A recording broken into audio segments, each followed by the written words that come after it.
Hey YouTube, it's Dimitri, and today I'm going to answer a question that I had on one of the videos. It was one of the Q&A videos about me.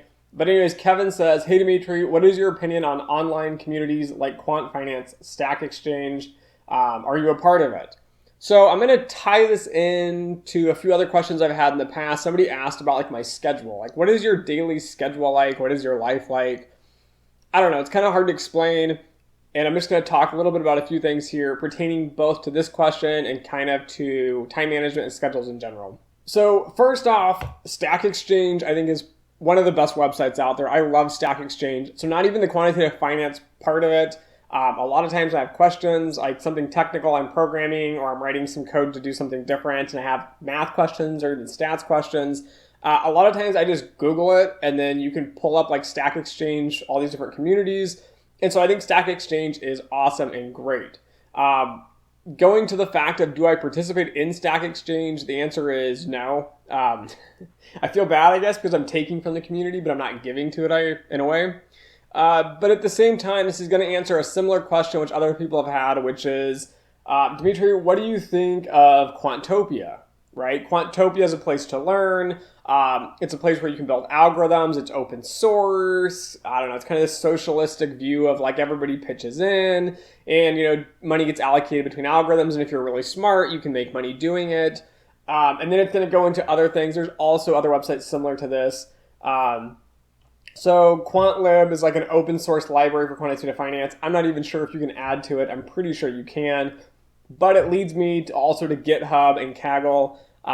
Right? A lot of people are asking, why aren't you on all these sites? Why don't you do all this? And really the simplistic answer comes back to, I just don't have time, okay? So as much as it sounds like it'd be awesome to work in these communities, and if you have the time and you want to do a lot of self-learning, so for example, you're in school, you should be doing this, right? Go out there, have fun, learn, participate in communities, give back where you can. My time giving back is more or less this YouTube channel. I've been doing this for years now and I make peanuts really doing this. So if you think about the trade-offs here, right, my actual job pays me really, really well. And YouTube's kind of just like a fun hobby I do to give back. I enjoy doing it. I like teaching people. I like interacting with a lot of you. It helps me network a lot too because it puts me in a different realm because I work more with a lot of the students out there, which I don't get a lot of interaction with in my daily career life.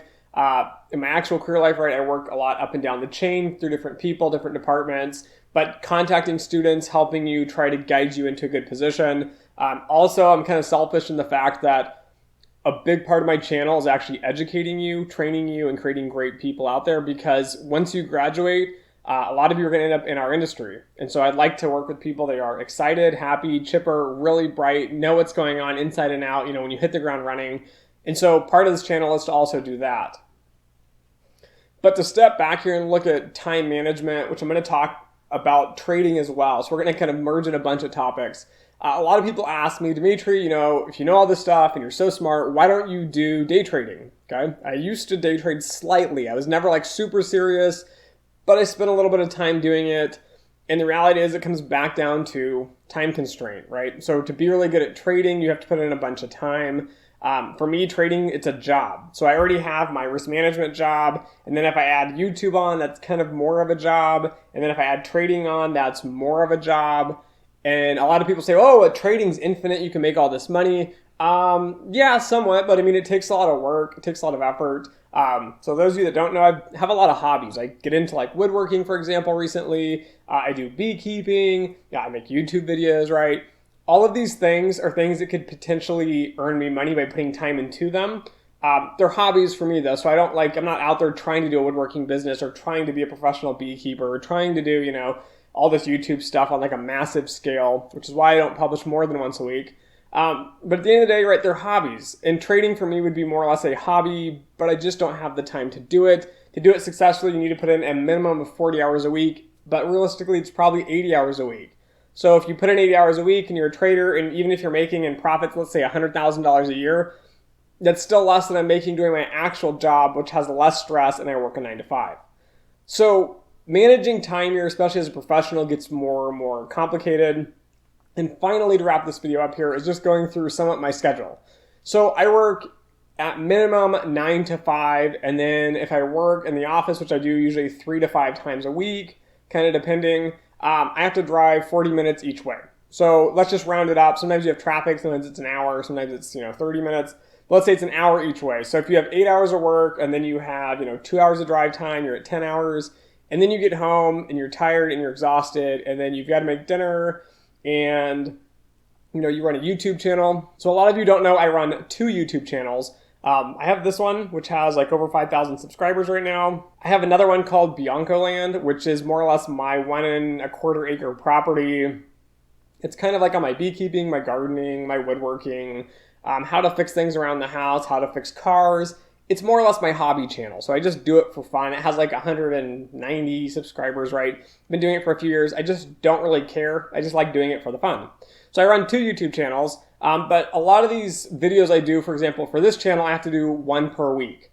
So I think in general, on an average week, I'm spending 20 hours a week on YouTube just for doing video creation, editing, posting, and then a little bit of marketing, which takes me like 10, 20 minutes. So 20 hours a week per video. You think about that now. So you have at minimum a 40-hour job week, but realistically, when you have drive times and everything, it bumps it up. And then when we have busy seasons, I could be working, 50, 55 hours a week, sometimes 60.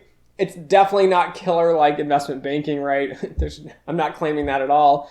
But then I have YouTube on top of that. So if you had a 40-hour per week job and then you had like a 20-hour per week YouTube, so usually, let's go back to my schedule here. I get up in the morning, I get ready, I go to work, I work 9 to 5, I come home, I make dinner, I spend time usually on YouTube, for example, checking all the comments, responding. That doesn't even account for like all the other stuff I do, like editing and shooting video. A lot of times I have to shoot video now at night because I don't have enough time on the weekends, and I can't shoot during the day because I'm busy with my actual job. And then after I do some of that, it's either responding to comments on LinkedIn and YouTube, or it's spending time reading. So I don't have a book with me right now, but I spend a bunch of time reading books, right? Because I do book reviews for the video. So I usually read, maybe an hour probably to 2 hours in the evening. And then that leaves me like an hour or 2 to kind of unwind, spend time with my family. And then I go to bed and I get up and I do it again, Monday through Friday. And then Saturday comes around, I try to get up, by 8 at the latest. That's kind of sleeping in for me.